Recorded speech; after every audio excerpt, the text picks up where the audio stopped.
Hi, everybody. I'm Peter Armaly, Senior Director of Customer Success Enablement for Oracle. And I'm here today to have a quick conversation with Rick Adams of Practical CSM about the Q4 Customer Success Survey that his company's put out. And Rick, I think I'd just like to start with a question. Just maybe you can kind of summarize for us what the survey is all about. Yeah, good question. So we're calling it a survey on customer success training, certification, and CPD, or continuing professional development. And the concept here is that we want to go quite deep.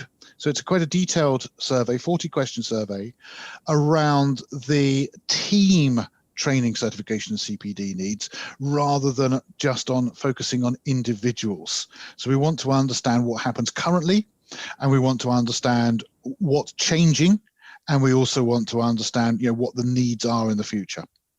Good. That sounds really interesting to me, anyways. So, why do it now? Why at the end of 2020? Yeah, actually, I'm glad you asked, because there is a really specific reason why, and that is because obviously, the world has turned upside down in 2020, and I think that for maybe even the majority of customer success teams, there has been a massive change in the way they operate, one way or the other. That might have meant redundancies for some. It might have meant reduced spending, reduced budget for many. It might have meant rapid growth for others. But one way or the other, I would suggest that it has impacted, amongst other things, how we train and support and certify our team members, and not least because, of course, you can't get them all in a classroom now to do it. And as survey practitioners, as kind of a best practice, you really shouldn't have a hope, I guess, but more like you have expectations of what the results might show. But, let's be between friends. Like, what do you hope the survey will reveal for you? Yeah. Okay. I know what you mean. Well, I think I would say that it's okay to hope for some valuable results that are meaningful, right? True. What you shouldn't try and do is go in with a bias that says, I hope it finds X, to prove my point. So, and we don't really have a point to prove, I think, at practicalcsm.com. We've got lots of evidence to show that what we're doing is spot on and what people want at the moment. What we want to know is, what do people want and need in the future that's different, so that we can respond as a company to those needs and service the community with something that isn't just good for up to 2020, but is good from the new normal of 2021 onwards. And that's really its purpose. So we're going in with this with a very open mind. I mean, we've got things that we think might be the case, but we don't. If you don't care, it sounds a bit like I don't care. I'm very passionate about it, but we don't mind what those things are. What we mind is getting it wrong. Excellent answer, Rick. You met the bar for best practice. Okay. So, what would you say to people who say, "What's in it for me? Why should I participate in this survey?" Yeah, well, as a customer success leader. Yes. Yeah. Good question. Well, I would say, first of all, giving something back to the customer success community in general, and I think that pretty much everybody in customer success is like that anyway. So, that's not, it is a big ask, but it's an ask that everyone's prepared to say yes to generally. So, giving a little bit back and helping to contribute to the understanding in general. And by the way, we will be publishing the results. So, if you participate, you'll get a copy of the final report once it's written. If you don't participate but want a copy of the report, you can purchase it from our site anyway. So one way or the other, this data will be available to anybody who wants it. So you'll contribute as a contributor. You're going to get the value of, you get a free report, so you get the data, and then that allows you to compare what you said, with the average. And by the way, part of those 40 questions is they're not all around qualitative information. That some of them are around grouping. So, for example, we ask questions about whether you're a SaaS company or something else, or if you're, what level of growth you're in, how much revenues, those sorts of things. So we can, or regions. that you operate in, so we can sort of group and compare and do comparative analysis between sort of similar groupings, similar companies as well. And so can you as a customer success leader, because once you got the report, obviously you know what you said. We'll provide you with that, by the way. You know what you said, and you know what the averages are now. So you can compare yourself and see, well, where do you fit in this? Where are your strengths and weaknesses? So I think there's a lot of cohorts. There's a lot of direct value in that sense, as well as I said, the ability to contribute a little bit back to everybody else as well.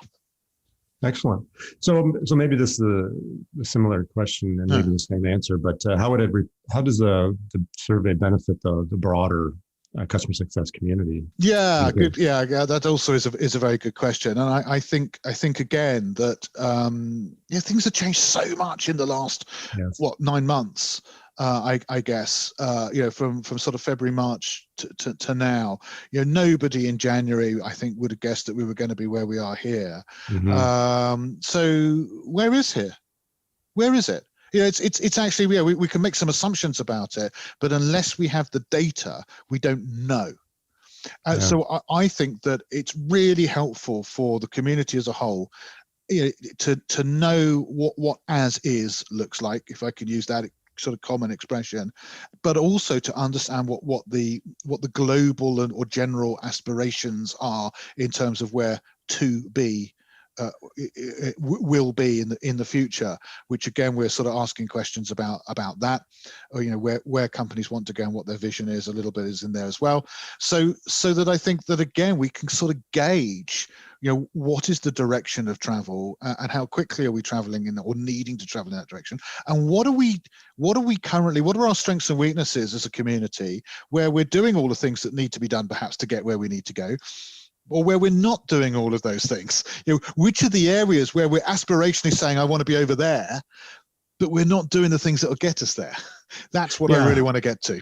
And when I think about when I've completed long surveys before, it's really a good educational experience for me, even before I see the results, just actually going through the questions. Funny you should say that, to examine what we're doing. You're dead right. And actually, we've had that feedback. We were getting feedback from people saying that exactly that they'd really enjoyed going through the process of answering the questions, and it had made them think about their training strategy, that made them think about what they were doing and about how it fits within their wider corporate vision and their vision for their customer success organization, which of course was wonderful to hear. Yeah, and before I get to the final question, I guess I'd just like to make a comment that as I'm listening to, I think it's really wise to think of the survey as really important at this time, because I help our senior executives understand how we should all be pivoting, and maybe pivot's not the right word, but just continually evolving based on what's happening in our environment. We don't know all the answers, right? And I think it's good to get a point in time, a slice of information about how a particular practice is doing, and what it can learn about the community and your cohorts to figure out, okay, does that work? Should we be doing some of that? Otherwise, you're kind of operating in the blind. You're just kind of trying to understand by looking at what's happening in the world. But if you get really good empirical data, I think you've got a leg up. So I really admire you for putting this out there. Well said, Peter. Thank you very much for validating what we're doing. And I agree with you. I mean, seat of the pants is okay. In certain situations, it's as good as you can get. But if there is a way of sort of getting this more validated data, well, why not do it? Yeah, exactly. So finally, I guess, how long does the survey process take, and where should CS leaders go to access the survey? As I said, there's 40 questions. Technically, there's 41, because the final question we say, is there anything else you want to tell us? And that's an optional question, but there's 40 non-optional questions, if you like. So there's a lot of questions. On the other hand, that last question, that's the only free text question. All the others are, choose one option type questions. So they're not like you've got to type loads of things or think that deeply necessarily about them. Or although I say that, some of them, even though you're checking a box, you may have to, just sort of reference some information. But I think, therefore, though, that overall, I think that most of the questions really are, you read it, you check the box, you move on, and you could have done that within a few seconds. So I would say, let's say 15 minutes.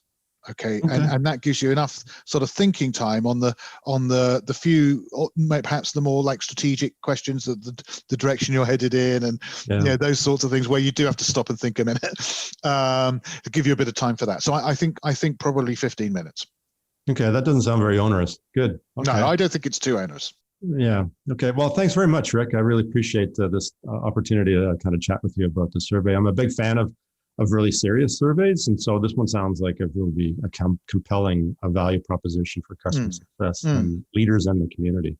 Appreciate your time. Thank you. No, I appreciate your time as well. Really appreciate it. Thank you so much, Peter. And just to let people know, just in case they're not seeing this on the webpage, if you are seeing it from somewhere else, if you go to practicalcsm.com/survey2020.